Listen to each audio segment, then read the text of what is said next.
Ladies and gentlemen, welcome back to the channel. My name is Chris the High Guy Jacobs, and today we deep dive into Phase 1 of Archipelago Raid, where we had the Gold Legion.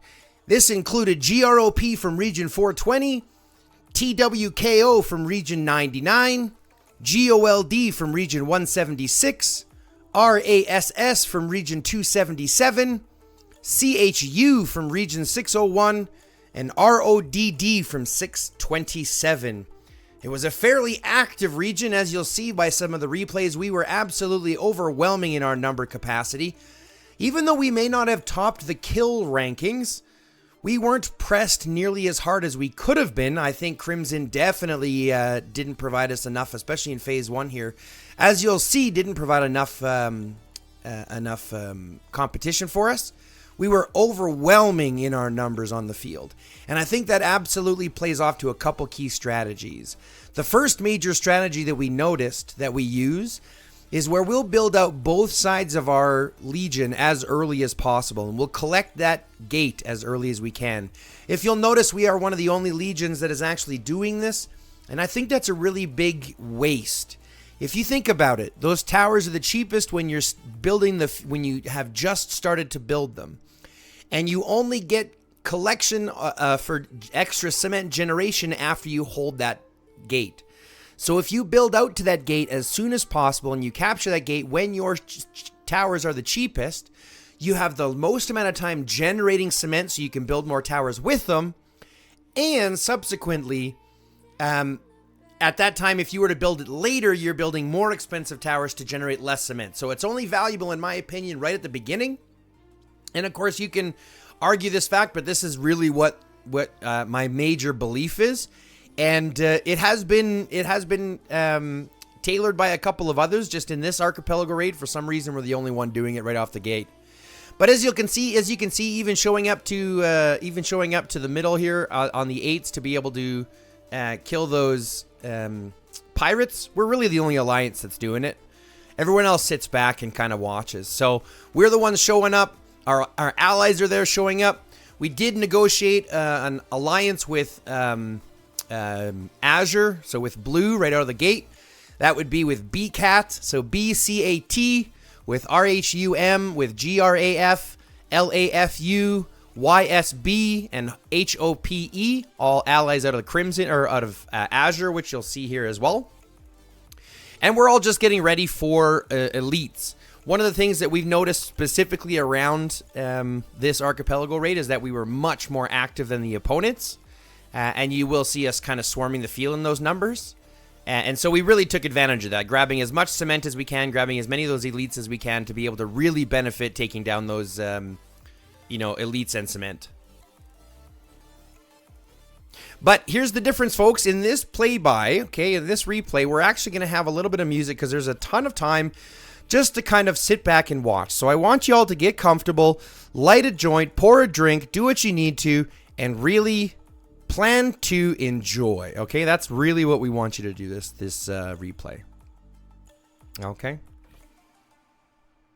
But as you'll see, we are walking back in a group with our cement, looking to protect our carriers. For some reason, we have a large group of people that are staying back. I'm not really sure why, whether it's on defense or what have you. We should really all be kind of traveling together. But as you'll see, just overwhelming the numbers in the first place really kind of prevents and deters any kind of aggression from their part. So we end up just taking the cement back nicely and adding it to our coffers.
So you did notice there that they ended up taking a little bit out, they ended up not killing and taking cement, but they ended up causing a little bit of ruckus for us. But that's the one benefit to bringing extra fighting troops with you and defending that cement. Obviously, it's to capture and to collect as much of that cement as possible. Because, let's be honest, it is still the main focus of the game is to collect as much cement as you can to build towers. And then, obviously, focus on how you're going to benefit from that. One of the main things that people don't realize, especially about this, is that cement generation is probably one of the most, one of the easiest things to screw up. Especially when you're talking about alliances that don't have the full burn technology or the full build technology, so they don't burn as fast or they don't build to the strength isn't as high, and you'll notice that if the HP on their tower isn't 7,200. If it's not, and they end up capturing the checkpoints or they end up capturing the towers, they're the ones that collect the bonus cement from that. So you really want to be aware of which ones in your legion have full tech, which ones don't have full tech. And being kind of aware at who's capturing what. So as you'll see here, GROP has been tasked with mobilizing and capturing the gate. So we've moved all of our players up to the front, waiting for this tower to build. Once it is, we're just going to swarm the gate, mobilize here on it with all of our troops. As you can see, just mass numbers in the field. We do have some members of Chew in the field there with us. Pikachu is a big friend of mine. I'll be honest, I met them in the field a little while ago. I believe it was Island Raid that we met them, and they were a massive, massive asset for us in our alliances on the field, so it was nice to see them again. We did have a member here, or an account here, from HMB in our side, so that they did kind of use that as a massive deterrent as to why they didn't participate as much. But in my opinion, one player isn't going to influence it nearly as much, because even if you put him in rallies or garrison, which he wasn't starting rallies and he wasn't starting garrisons. All that he was really doing was field fighting and things like that. So it really kind of broke down their defense and really kind of moved ours in. So as you'll see here, one thing I want to mention as well, this is a great addition they had to the game, this airdrop system, which allows you to airdrop troops into different areas of the map, so it's a lot faster. So as you can see, I dropped them in here. We're going to run and grab the cement, and there's really nobody else showing up here besides our team and our allies. So we're going to just take care of this. And collect a little bit more cement and add that cement to our coffers.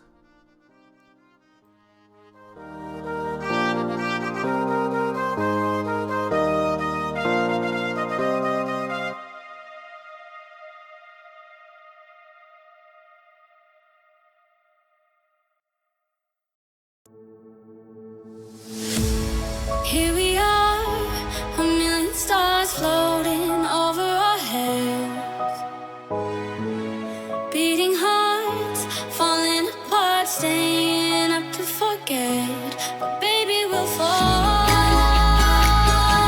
We all go dancing down, and paradise is found. We're shaking up the ground, 'cause there ain't no stopping love. So there ain't no stopping love. No, there ain't no stopping love.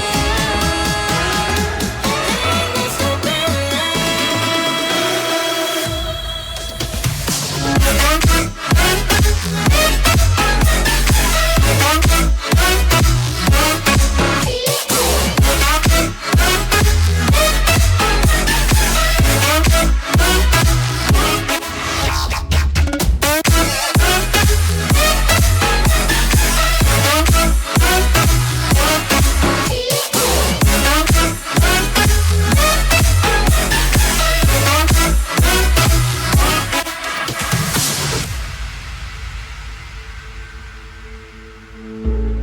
we could be flying free, leave our worries below.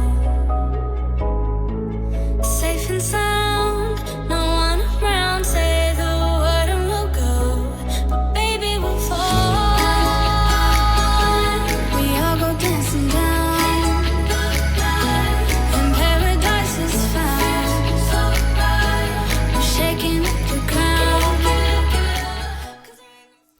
One thing I do give them a lot of credit for, and I probably didn't mention enough, they had a bunch of these guys that were farm hunting and really kind of stepping in our way in regards to, just kind of annoying us during this process. They weren't obviously taking cement or things like that, but they were killing off stragglers and things like that, which made it a little bit more annoying. And one of those players, I believe his name was Uncle Potato. He was everywhere, part of the enemies. And unfortunately, he also ended up on the top of the leaderboards in regards to getting kills and stuff like that. So it was one of those situations where obviously doing what he does best is annoying, but he definitely, took advantage of us being in the field and him being a stronger player and getting the kills and things like that associated with it. In my opinion, though, I will give a couple of quick things. You will notice that my riders, because they're the ones carrying the cement, they weren't participating in killing the zombie. There is actually a specific reason for that. I honestly believe that the cement carriers themselves need as much HP as they can have because they have to be the ones to carry the cement. And unfortunately, the more cement that you carry, the more damage that you end up taking. So if you actually look at the calculations, the more cement above 10 cement starts to add a damage, increase multiplier that you get. So it's one of those things where I'll do damage with my main 2 lines that aren't carrying cement, and then I'll use my riders just to carry cement because they're faster, right? So that makes it for an easier time carrying cement back. Because remember, the more cement that you carry, the slower that you are as well. So even if you're looking here, my Miyamoto Adut is faster than my Bella Cynthia because my Bella Cynthia is carrying 750 cement, which is going to slow them down. So there is strategy behind why I wasn't exactly doing that. You'll notice I just did an emoji there just to kind of send to our allies because we were walking back with them and I thought it was kind of funny. And then obviously we're continuing on to the next target of the tower.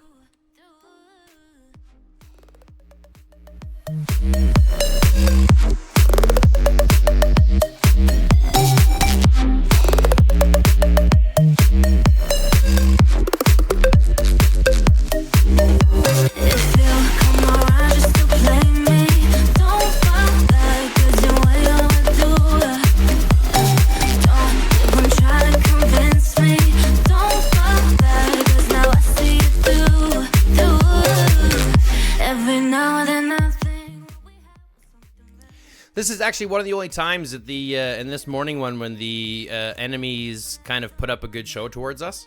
They did have numbers on us, so it did kind of restrict us from going for all of this elite carriers. But we still ended up getting 1.5, combined, which if you think about it in the long term, I mean, there's only 3 of them. So if we're able to get half of the cement out of all of the legions, that's a bonus to us, right?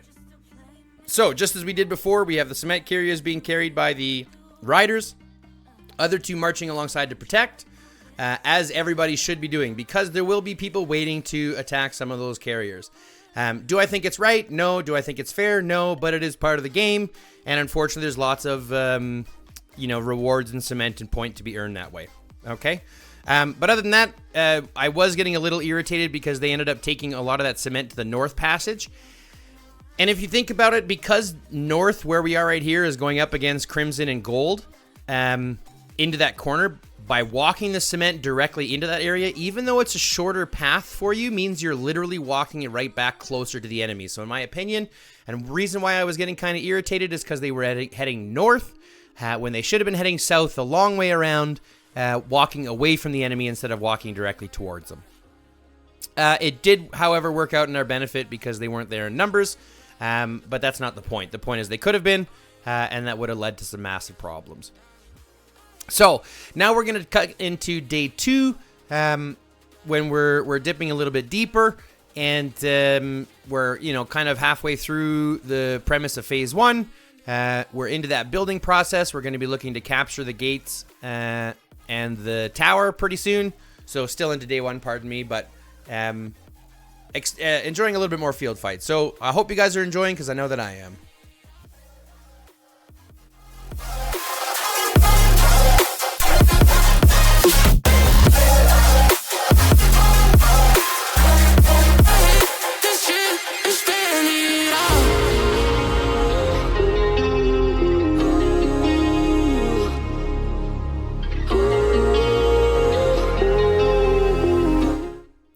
If you didn't know, these are the base warehouses. These provide a ton more cement.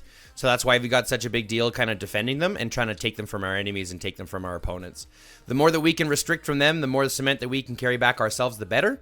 So I'm sacrificing some of my troops to ensure that the rest of our players can make sure to capture that cement. I've got one collector on a node myself. The rest of the troops are up front fighting to keep them from pushing us off in order to collect as much of that cement as possible. They provide 300 cement, so it's pretty intelligent. Why that guy's fighting with 15 cement on him, I'm not sure, because he's already he's already getting that damage buff or debuff, pardon me. But then again, I'm not everybody, so I can't tell you why people do things. However, in losing both of those troops, now I'm much more aware. I'm going to sit here and watch that to make sure that it gathers, and it actually does. So I got a little bit lucky they didn't actually push. And I'm not sure exactly why, but they didn't push. So, meeting up again for elites, as you can see, we just have the numbers in comparison. And so even in these numbers, as we're meeting up for these elites, we start to notice them kind of gathering on the other side. And so instead of letting them actually get that elite, because they weren't in near the numbers that we were, we obviously go to push them off. And we push them off in such a way that they start to actually trying to retreat through the airbase, which they can't, so we send them home the hard way. Unfortunately, though, and I do feel bad about this, we did end up attacking some of our friends, just because, unfortunately in the allies, you can't pick which ones you want. You just get what you get. So we ended up taking Jades first. There was a little bit of attacks that should have gone the wrong way, and they did. So we ended up taking that one. Then we come down and take the ones for the allies, and then we swing over and take ours too. Because unfortunately, there's none even for the ally side of things. We didn't have the numbers either, or they didn't have the numbers either. So we ended up taking all three. But that's what happens when you have numbers in force, folks. It's not necessarily about taking the kills. It's about being more aggressive and more possessive on the field. And that's kind of what we had in numbers this time. So I give massive shout outs to our Legion. We really put up great participation. You see lots of blue all over the screen and not very much gray. We were just, out in force. That did mean that a lot of these guys that are, shooting for the basics or shooting for the stragglers get a lot of options to choose from, which is why they ended up getting a lot more points. But in my opinion, losing the game with 1,000 points or, losing the game with 1 billion points is worse than winning the game with 100 million. You see what I'm saying? So, in my opinion, what we ended up doing was far more beneficial in the long run, and it's proven because, well, in that situation, we ended up winning, right? So it cost us less in the long run, less troops, less everything else. Well, less, for the bigger players because we got a lot of smaller players to rely on, and then just made for a better time. Now we're going to build up a second tower here, heading down now towards the 7 as we're building out. And I hope that, from this part so far, you've seen that our Legion has been far more active than the other guys, showing up in force. Even when we meet up for elites, almost like every single time, right? Every single time we meet up in force, and the enemies really aren't able to show up in numbers. So we ended up taking theirs first, and this is just another example of all those elites. So let's have me shut up for a little bit, and let's just jam out to the music, and we can watch this overwhelming force.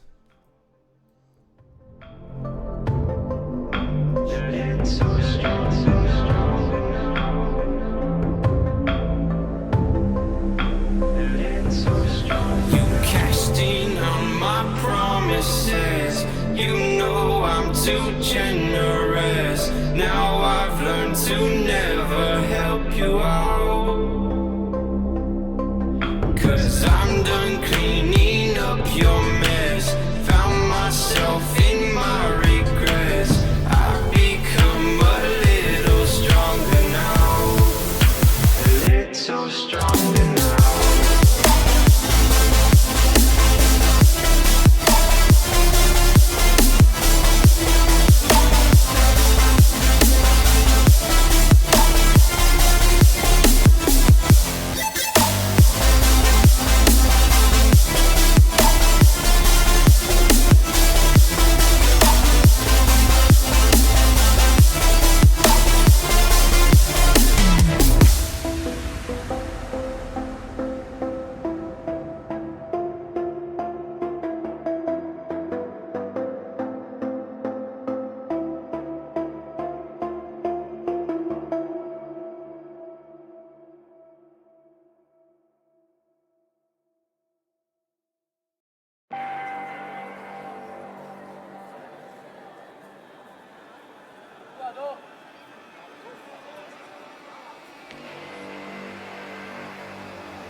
think we have some form of control still, making our constant binary choices and voicing our equally shallow opinions more loudly or quietly.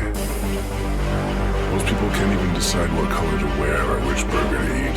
What does it matter, man? Autonomy is an illusion. Now you'll notice over here, we start to zoom a little bit more into our allies fighting, because this is kind of why we noticed a lot that Jade wasn't in the field and things like that, because in all the fighting that they did have, they were kind of currently engaged with Azure, so I give them a lot of credit. This, however, does bring up one of my biggest concerns with this game. The Phase 1 rewards, if you think about Archipelago, the Phase 1 rewards are only granted to the people that own the level 7 at the end, and which is only going to be effectively is only going to be half the players, which to me seems really unfair, because if you agree that in this situation we agreed that the top 50 players, the Legion with the more players in the top 50 would earn the Phase 1 rewards. So they now have a motivation to fight. The problem is, on our side of things, we didn't have the opportunity to fight because Crimson didn't build into us. And if they don't build into us, like in this situation, we're all building towards the right side. We're all building clockwise, which means that Blue has the opportunity, or Azure has the opportunity, to build into Jade, because Jade is building into that area already. So there's opportunity for engagement. Unfortunately, on our side of things, we're building into the northwest, and Crimson is not building into us to fight. So because we didn't have the engagement, we don't have the capability of winning Phase 1, which is kind of unfortunate. It really does make it a little bit less valuable, because obviously the phase rewards are kind of the better aspects of Archipelago, but it's not, the end of the be all and end all things. Now, if you will notice here, this is one of those situations where we have Ethan Lewis. Ethan Lewis doing very well against multi-rallies here, against a couple of Stellas, a Stella Bodala, Stella Eddie, and I think we even end up getting a ranged one on here too, a Chasey Felix. And the Ethan Lewis ends up doing pretty well and defending and shedding him off. And this is before they even bring in their Chasey. They had a bigger, stronger Chasey that did better afterwards. So it was kind of good to see the actual fighting coming on one side. At least it was available. It was just unfortunate that it wasn't coming from our side. We didn't have as much. We had to get our points from fighting in the field, at least in Phase 1, anyways. But as we sit here and notice, he's defending against 3 rallies pretty well, especially when you have the amount of AoE damage that he's doing. Being able to break those rallies and those infantry rallies especially is pretty sick. So I give him a lot of credit. Lots of field fighting, lots of building, lots of action on that side of things. I only wish it would happen on our side of things too, but it didn't. That's okay.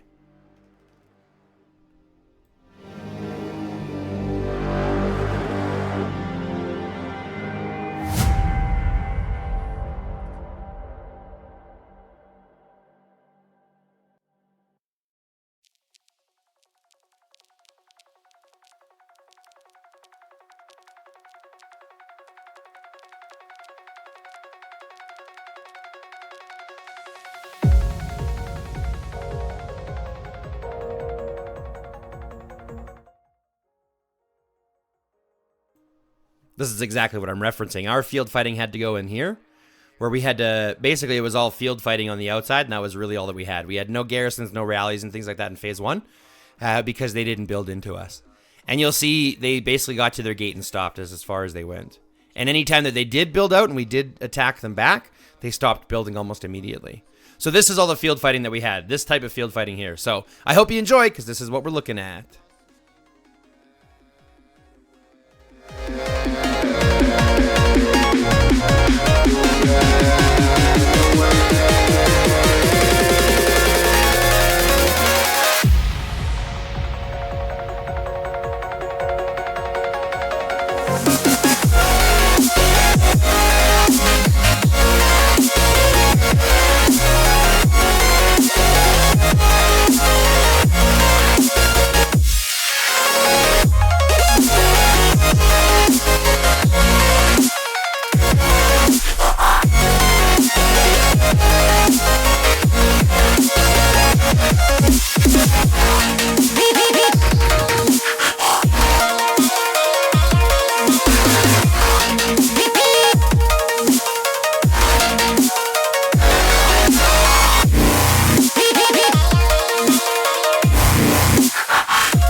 can't forgive, can't forget myself.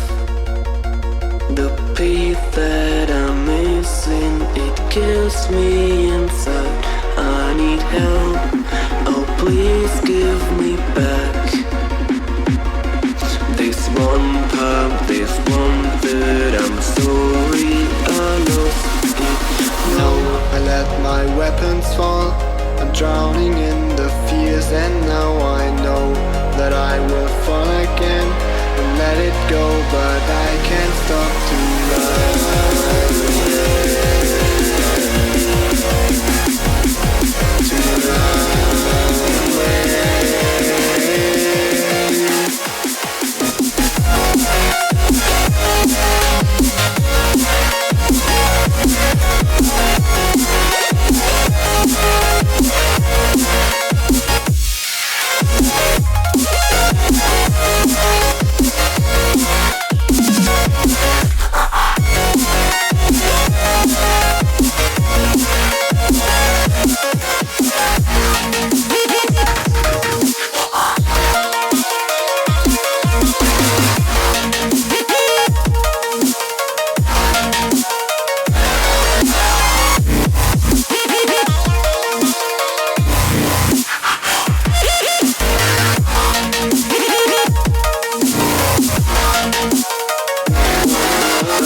See, now this part was fun.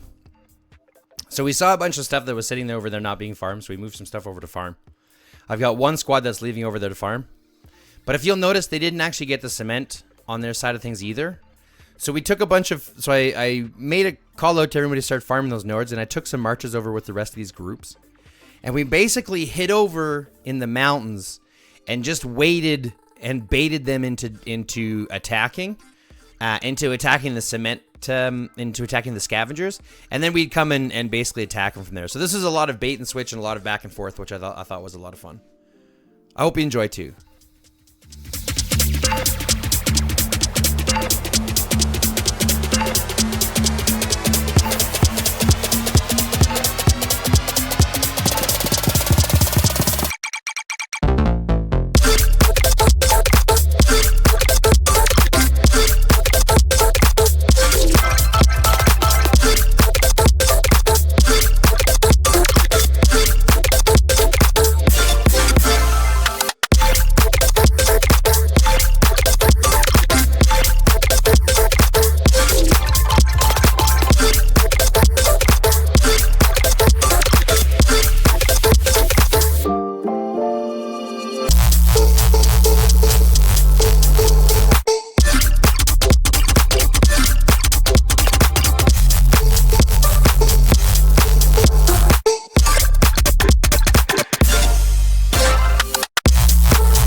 Well, all good things must come to an end. As you can see, I ended up getting sent home, but that's fine. That's totally fine. Now, as you'll see, we are moving into the chainsaw section of Phase 1. And chainsaws for Phase 1 are super important, something that a lot of people don't really recognize. They don't really give a lot of value to. But you have to do them in numbers if you're going to be successful. And so, again, just the numbers and how we've been able to prove it. Time and time again, our Legion was basically able to kind of show up and to kind of take advantage. Almost taking... just dominating in force and taking these zombies, pushing off the opponents almost every time, leaving scraps behind effectively for our enemies to kind of appease their hunger. But we sure showed up taking a lot of it, and I gotta give GROP a lot of credit. They definitely showed up. One of the things that I was very, very proud of is that if you look throughout these groups, a lot of the members are GROP.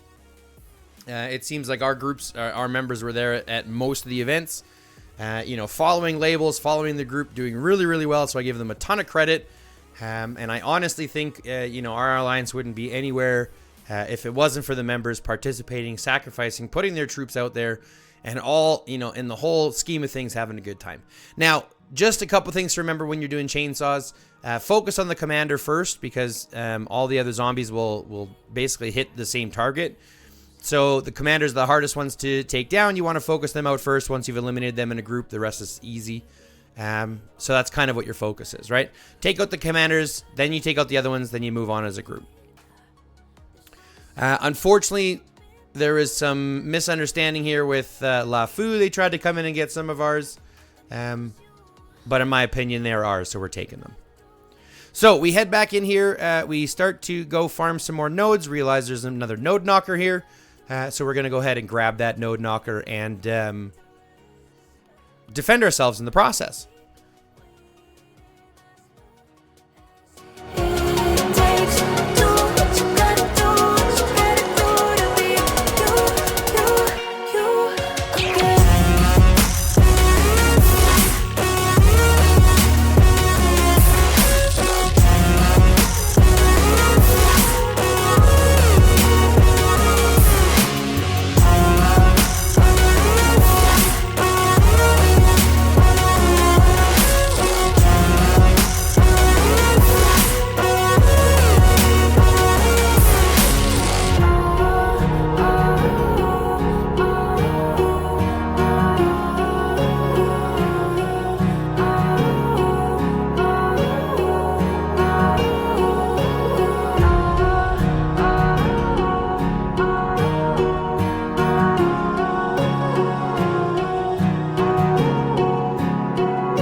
So here's a prime example. I move my armaments over to Catherine because she's faster, and then I air transport her in to go knock some nodes of my own, pick up a buff on the way, which I believe is travel speed. If not, it's like attack or something like that.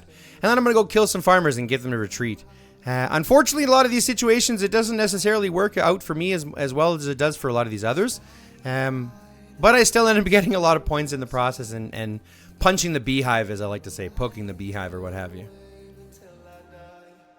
Now, I do find it funny the guy chases me way around, but this is a good example of how to teach you or to explain what node jumping is and how it's a benefit. You see, he's not able to keep up. There are some times if I miss the node, for example, that he's able to catch up a little bit. He is a little bit faster than me in that process. Like there, I just missed a node and he was able to catch up. And then I do feel a little bit bad because I kind of brought him into our area. But in the process, I ended up switching out here and bringing some other troops out to battle, and we ended up fighting them off in the process. So we get some more points out in the field. But again, this is the only place that we're able to get points, which is kind of frustrating to me. But we ended up getting them in the end anyways. And we ended up with more points than we have might, and that's kind of the biggest goal. That's my biggest focus in every event. If you can earn as many points as you have might, you're doing well. You're doing well for yourself. So, as you can see, unfortunately, this guy's pretty strong for the majority of people, so it does make it a little bit less, less beneficial for us. He ends up getting so many more points in comparison to what we do.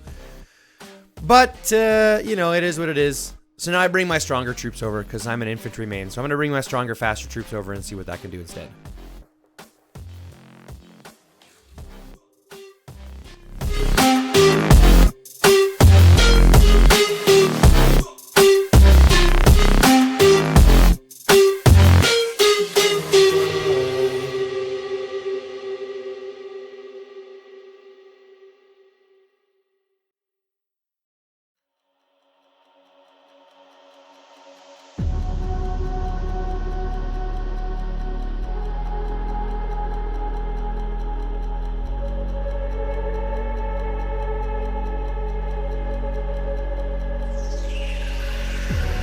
Never reminded, never taken. Prime example, hit the target, take the cement, run away, and collect it. Hit and run. But that's also a difference. If you look at it, there's also the difference between having a 600,000 troop versus a 4 billion or 4 million troop, right? Like my Cynthia or Bella, regardless of how you look at it, is like 700,000 might with their armaments, because I haven't focused on their armaments. But my Adut or Bodala or Miyamoto, depending on who I put my armaments on, is almost 4 billion. So there's a huge variance there. And just showing that there, really kind of shows the difference in strength. We went from basically getting eaten in the field to turning around to be able to demolish some.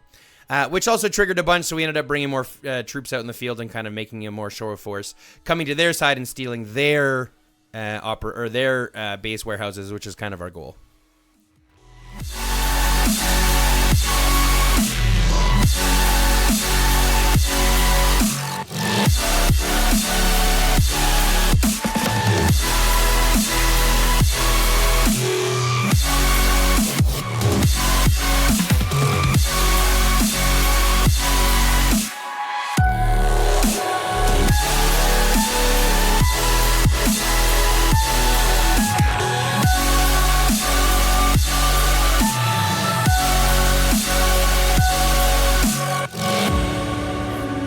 Tell me one more lie. Every time you bring me close, and you're thickening the ghost of you, bleeding ties you've undone.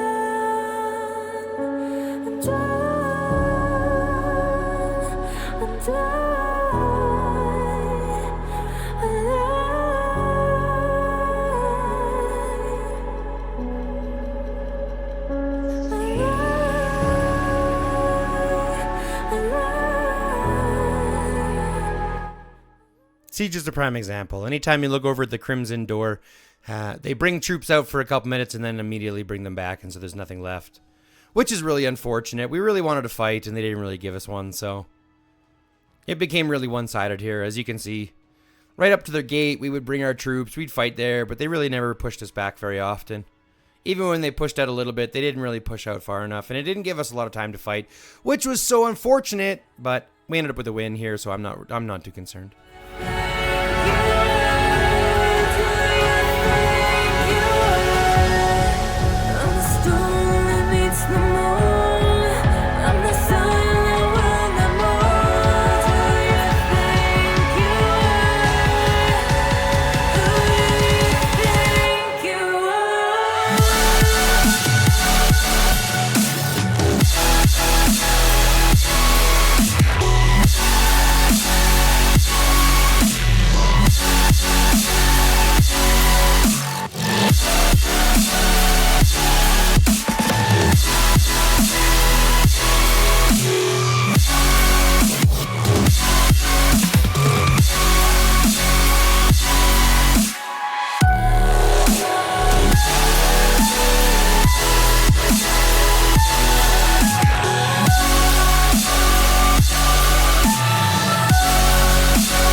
And again, as we see, just more dominance in the field, leaving us to take all of the cement from these elite scavs.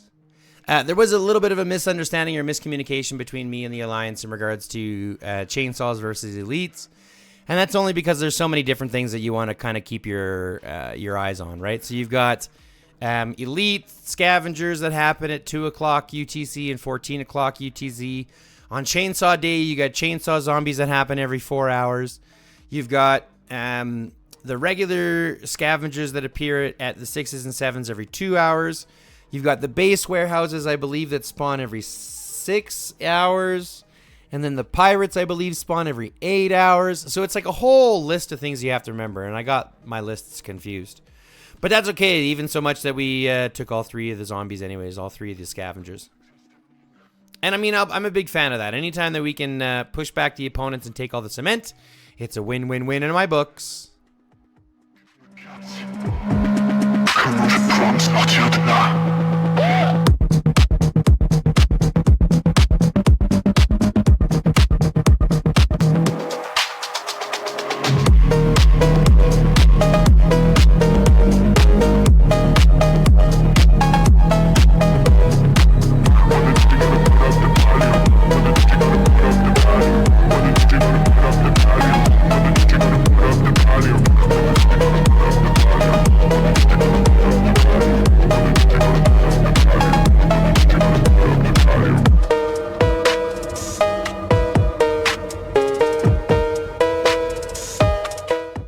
So this is when we started to realize that they weren't really going to be showing up for chainsaws almost at all, and really kind of only pinching and grasping into the little bit of scraps that we had left over. So we decided to invade their area to start first off, and then obviously go from there. Now, one of my biggest issues when it comes to that is obviously having people focus, because then what happens is you have someone who's in the back attacking stragglers, and then they basically turn on it. So if you look here, there's a whole bunch of people not focusing on joining the group.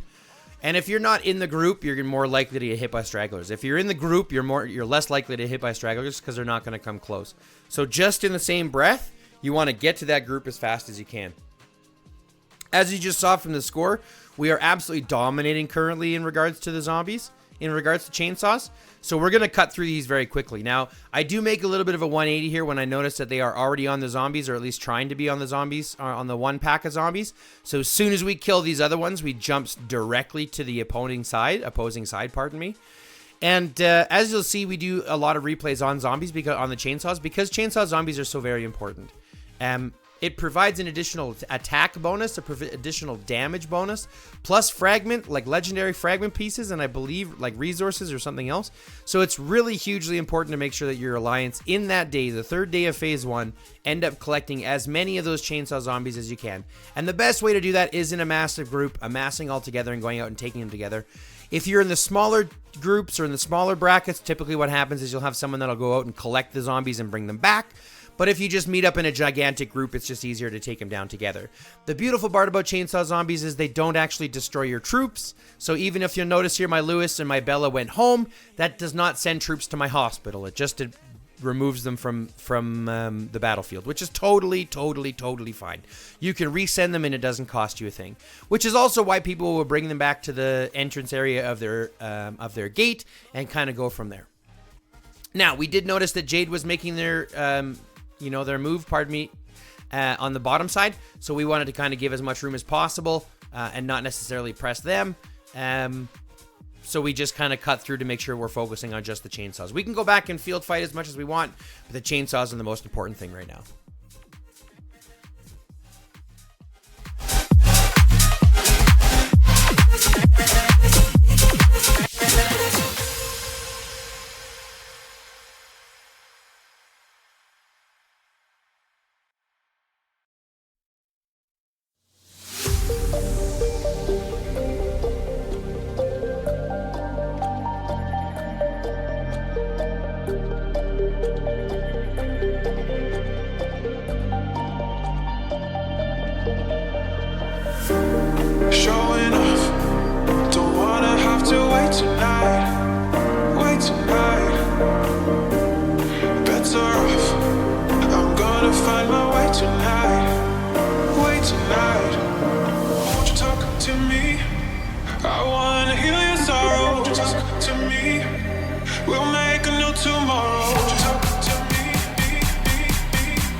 Showing off, don't wanna have to wait tonight.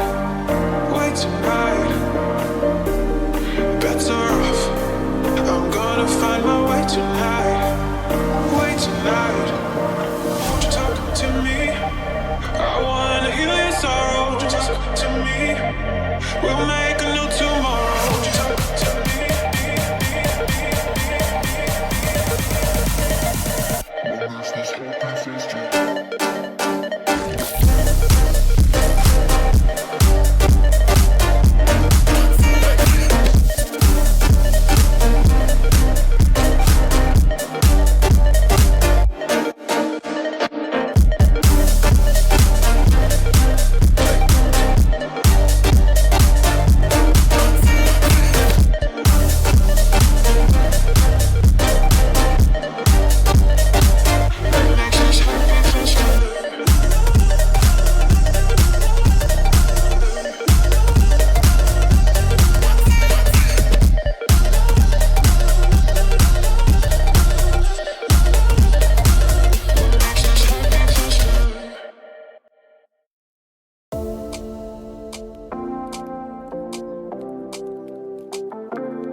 Take it all back, hate the things that you said, 'cause I wish you didn't mean it.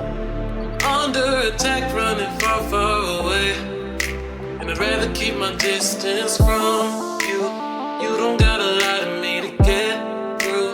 Push and pull me off into the deep, and let's pretend that nothing ever happened on that night.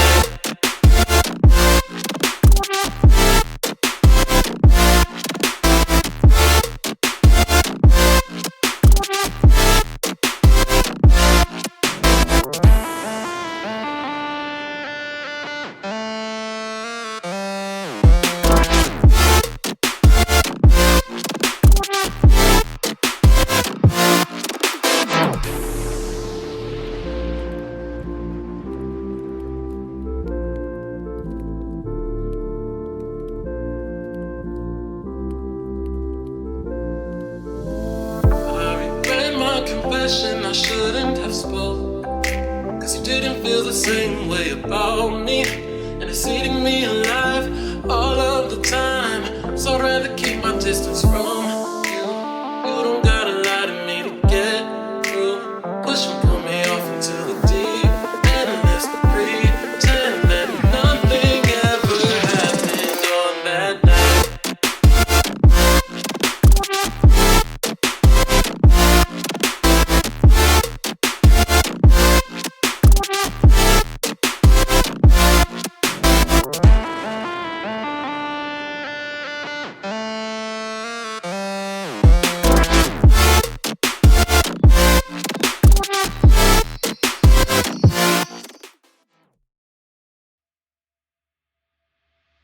I do find that kind of funny, though, when you look at what just happened.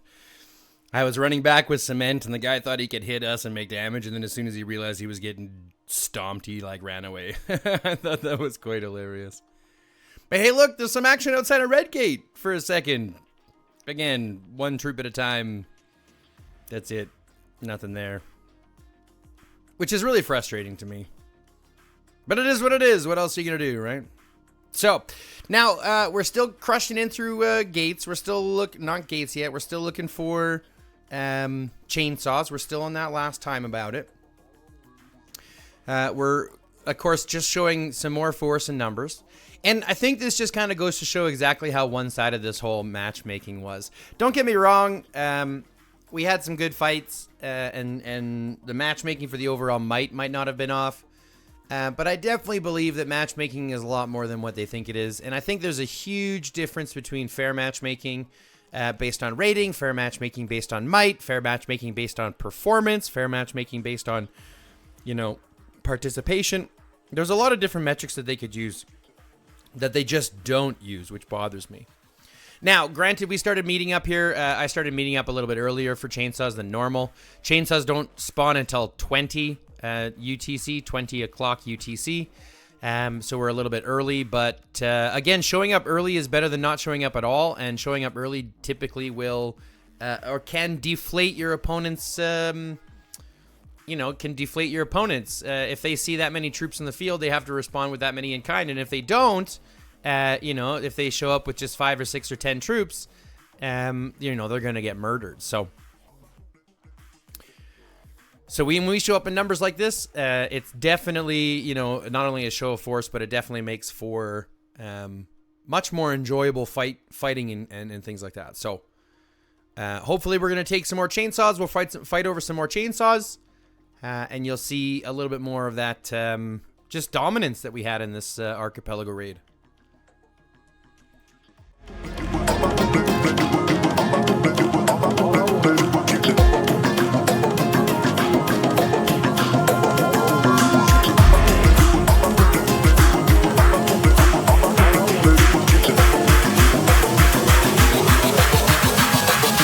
All I wanted.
I got lost at night under the stars up in the sky. Directions hard to find under the stars up in the sky. I got lost at night under the stars up in the sky. Directions hard to find under the stars up in the sky.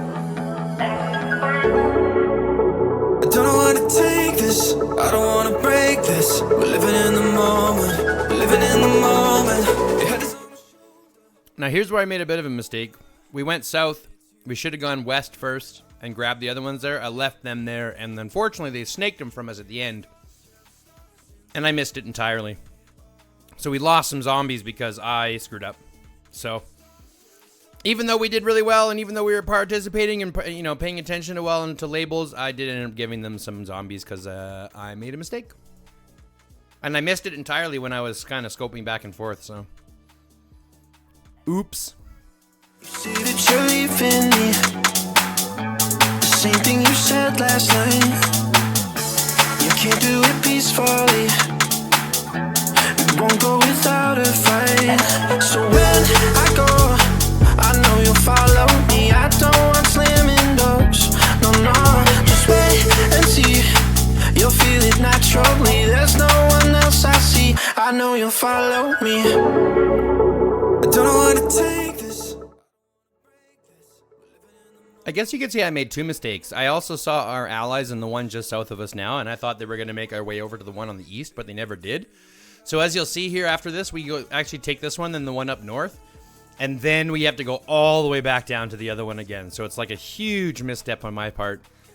But our numbers showed up, right? They showed up, they paid attention, and we ended up securing pretty well. So I give them a lot of credit. But again, that's just performance and numbers. That's just, the numbers of players actually participating and showing up when requested or when called upon.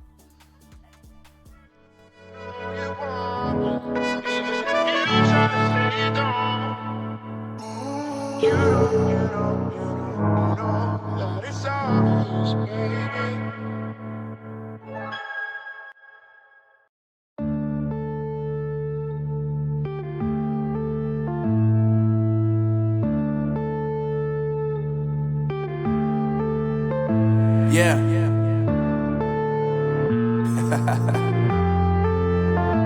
Unknown Brain. Marvin Devine.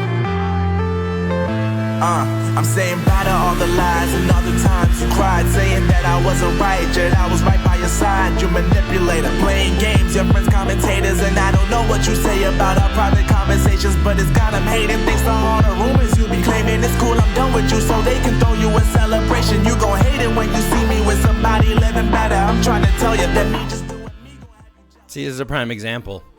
We cleared everybody out, got everybody back home, almost everybody. There's still a group sitting out there in the middle of nowhere. Got everybody back home, and then, whoa, we still have a whole pack of zombies still out here. And they ran away from it, so now we have to teleport all the way over. But thank God for the teleporting features. I'll tell you, that was a really awesome addition. It definitely made for a lot faster responses to places that you need to be. So, now granted, Sabby was out here trying to do it all himself, and I give him credit, the guy's a machine, but he needed a little bit more support from his brethren. Good job, Sabby from Chew. Guy's a machine, like I said.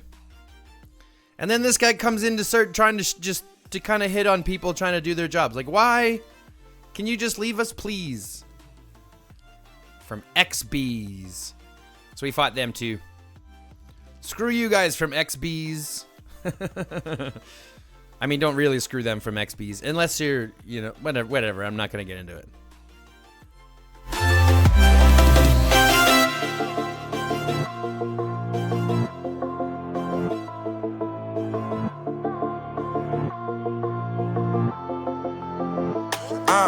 Yeah, my life is lovely now, I'm focused on me. You said you were about to die, I guess the car is on E. But see, I ain't even tripping, cause I just chose to believe that somebody gon' come around and give me just what I need. I don't wanna see you flying, see you looking down and out. Coming to me crying, saying you miss having me around. Gave you chances and you blew it, you so easily influenced. All the times you told me beat it, now you gotta face the music, I'm saying I know that I gotta stay away from all your games, yeah. I know that I found somebody else to love me one day, yeah. You'll realize the grass ain't greener on the other side, no. You did me dirty for the last time, so now I gotta say goodbye. So now I gotta say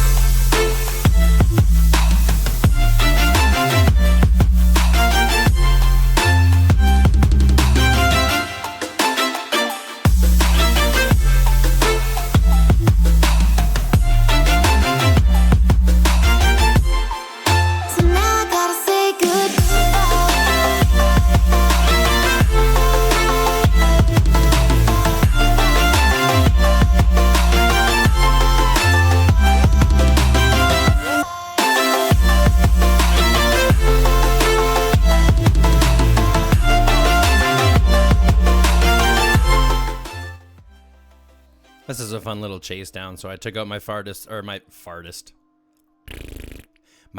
troops that I could think of. This is Uncle Potato just going back at it again. This guy was pretty smart. He was doing a couple of things. So he'd hit the zombies a little bit to charge up his rage and then turn around and try to use his skills on you, which was pretty smart, right? Kind of taking advantage of that. And here's a good example of jumping through nodes to kind of, create some distance. And then here, being smart, hitting the zombies to generate some rage. He should have ran instead of doing what he was doing. But he ended up getting a lot of points because, he's good, he's strong, he's got good plays, and he's playing smart, right? Charging up his rage against zombies is a smart way to go. And then we eventually push him out, and I eventually recall. But it took us 5 or 6 people kind of chasing him around those nodes in order to get him to leave. So that was kind of our position from there. But again, as you can see throughout this entire adventure for this AR, it was fairly one-sided. Our alliance with Azure really kind of set us apart. It really formulated into something that really worked well. There wasn't much that they could have done outside of what they tried. So I don't necessarily fault them for that. They did everything they could. I blame more the developers for it. Because unfortunately, the developers have a misconstrued ideology of matchmaking, and I think they could do better with that. But that all being said, guys, I really hope you enjoyed. This is just phase 1. Stay tuned for phase 2 when we'll do a deep dive into the actual fighting of what we got going on, and hopefully we'll get to see some garrisons, some rallies on our side instead of just on the enemy side. But that being said, guys, if you haven't already, like, comment, and subscribe to the channel. If you haven't, go ahead and click that join button, become a member, because as I've said, IGG doesn't pay anything, and YouTube doesn't pay diddly squat for small creators. So the more help that you can provide to the channel, the better support and guarantee that we can keep doing this for a long time to come. Other than that, folks, if you haven't already, share the channel with your friends. Love, peace, chicken grease, and until next time, stay lifted. Like moonlight over Hollywood, and it's cool, yeah, 'cause you know it's good.